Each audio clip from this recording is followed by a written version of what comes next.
Hello guys, good morning. So nandito tayo sa may Port Libot. Medyo mahangin lang, malamig ngayon. Yan. So gagawin natin is magpapalit tayo ng ng ng wire niya. So prepare namin na naka-secure siya na hindi siya malalaglag. Sinecure namin, parang ganito yung ginawa namin.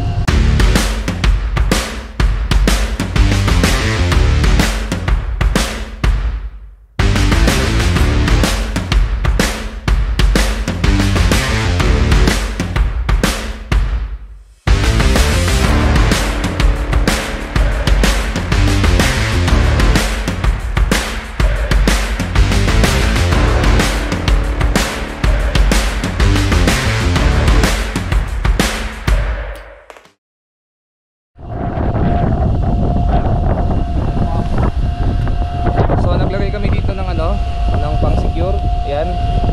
Tapos ito rin, nakasecure din to. Kita nyo. Then meron kaming chain block doon. Then yan. Ganyan siya. Same din sa pupa yung ginawa namin. Excuse. Yan. So meron siyang ganyan ulit. Yan. Tapos secure. Then another chain block. So ngayon papalawagan na namin yung wire, tatanggalin na namin, hihilain namin sa baba. Parang ganun. Ayun hinihila na siya. Ayan. Sa baba tayo para mas lalo nyo makita. So ayan guys, gagawin natin. Habang nakaano to, nakataas yung ganyan. So area to, luluwag to. Then after that, pag lumuwag yan, pwede nang birahin itong gitna. Nabira yan, ililay down sa deck. Tapos i-check ito yung bagong wire. Yan, ilalapat namin dyan or ipapantay namin dyan. Kasi meron dyang mahaba at saka meron maiksi. Para alam namin kung saan lalagay, kung sa proman o sa pupa. At para alam din namin na parehas yung length ng spare sa nakalagay dito na wire. Yan.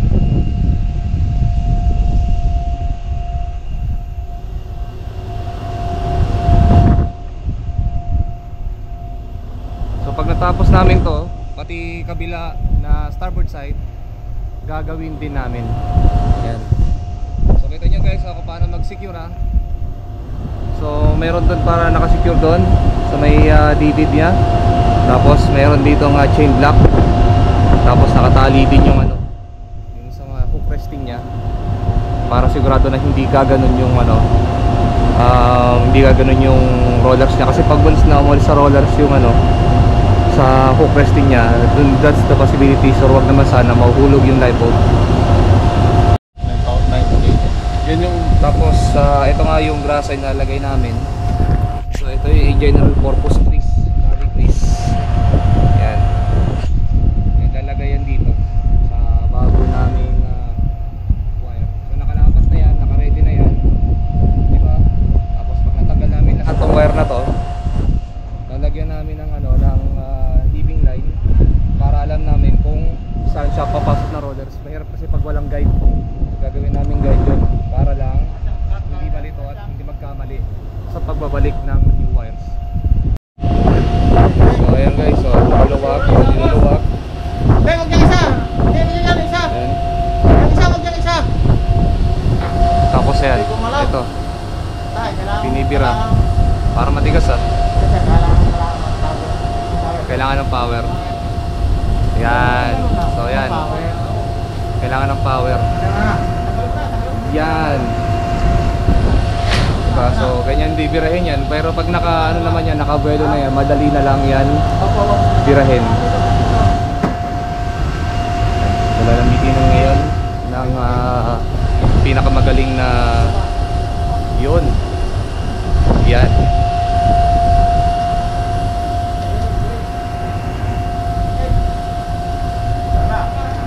Ayan, lumuluwag.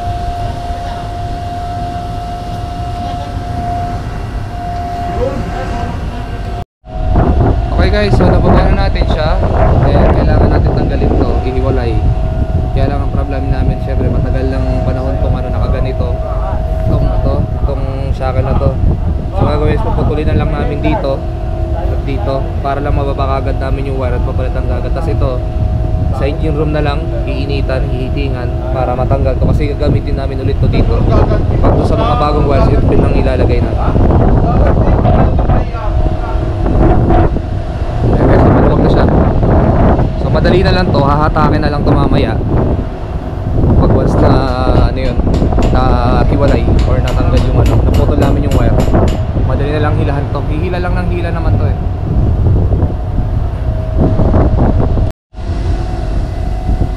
So ayan guys, narorolyo na namin. Ayan, kung makita nyo yan, hinihila namin yan. Yan. So meron pa siyang konti na lang. Ito parang tatlong layer na to, dalawang layer. Yan. So pag naubos yan, lalagyan namin tali guide para hindi kami malito sa paglalagay ng roller. Tapos ibabalik na namin dahan-dahan. Yung nga sabi ko sa inyo na may grasa nito.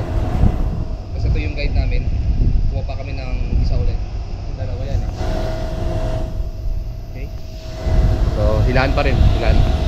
Okay, so ito guys, tinatanggal na yung ano, yung makakabit na wire para yung dulo niyan naka-secure sa lagyan ng ano, timing line para guide niya doon papunta doon hanggang makabalik dito. Ganti sa kabila yung proa tinatanggal na rin para isahang tanggalan na lang. Tapos yung the rest naman na guys, isa na yung tinutuwid na yung ano, hinihila na yung kabilang wire para ipantay dun sa bagong wire. Boss, tanggalin ka ng Para plate. hindi magkamali na Tanggalin mo na mahaba yung o plate. maikli. Para, alam mo yun, para hindi double jump. Ito na yung dulo ng wire guys, na lalagyan natin ng ano, tutugtungan natin ng heaving line para sa guide sa mga roller. Sa akin. Oh, Okay, okay na yan. ayan, okay. Tugtungan na natin. Sige. Tugtungan na yan. Tanggalin mo muna. Tanggalin mo na, tanggalin mo na.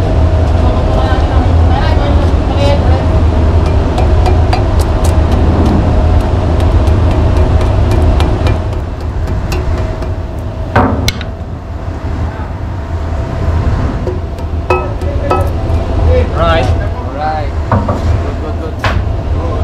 Sige. Ito yung pang ano niya. Ayan guys, napasok na namin yung ano, yung bago. So i-secure na namin dito. Tapos itong isa naman, yung nihila ng isang team yung ano, yung sa proa. Ito, ayun yung tali. Oh. So ayun yung tali. So yun din yung ano, yung wire na bago. Ayun. So kapag ihila yung tali na yan, yung wire na yan pupunta rin dun. So para makarating siya dito. So kaya ito sinisecure ngayon na kasama ko. Kung paano kinuha, gano'n din ibabalik yan, ganyan. Agay. Yan. Baka mapitikan ako ah. Hindi parang ganyan ba? O sir, kanina. Oh.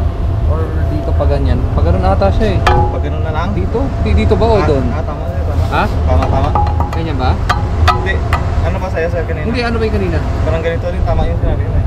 Pag ganun siya, di ba? Yung parang umikot siya, umes siyang ganun. Yes, gawin Oo, natin di ba? yes. Pag ganun siya, ayan, nasa ba yung ano? Ayan o. Ito Pag ganun yung siya, ano, pag sir, ganun no? o. Ayun o, pag ganun siya, ito. Ah, okay. Oo. So ito dito. Okay.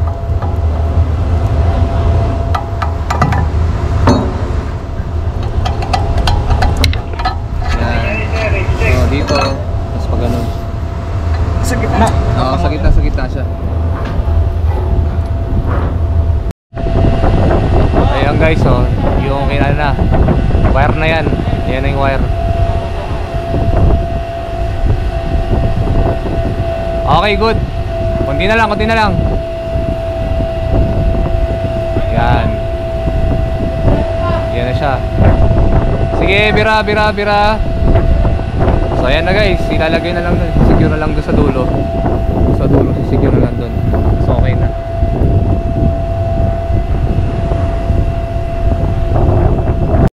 Ayan guys, So bali, ayan, tanggalan natin yung ano, yung luma. Tapos nakabitan natin yung shackle doon, di ba? Bago na yan. So nagrasahan na rin. Ito. Yan. Ating kabila. Yan. So ang ginawa namin yan is nilawagan to. Makita yung nagmark, may marka siya. Kasi binaba namin to para magamit namin tong ano, yung wings niya. Kasi mahirap naman, masyadong marami yan kung imano-mano namin ito. So yun, binaba to para activated yung limit switch. Then binipindot ko dito. Then dahan-dahan na binibira at binabalik yung mga binabalik yung bagong wires. Kaya ganyan siya. So mabilis lang naman siya pag ganun. Yan. Sa kabila, tingnan natin. So yan, balikan na, diba? Ganun nakadali. Tapos ibabalik mo lang lahat. Tatanggalin mo na yung mga naka-lashing. Tapos yun nga yun, doon yung sa hook niya, i-rest mo ulit siya, diba? Para hindi masyadong may tension yung wire na pinalit natin. So ayan guys, so dyan nakita nyo na kung paano pinapalit yung ano, lifeboat wires na nakahang yung lifeboat. So maraming lashing, syempre for protection, baka mahulog yung lifeboat. And kung paano ibalik yung wire na mabilis by using de-deactivate mo yung limit switch. So guys, so if you like this vlog, kindly like and subscribe to my Facebook page, YouTube channel and TikTok. Of course, the name is The Seaman Vlogger. And kung meron kayo or mahilig kayo sa motor, syempre paki-like and subscribe na rin ang aking Facebook, YouTube and TikTok. Ang pangalan niya po or pangalan ko doon is Tano Rider.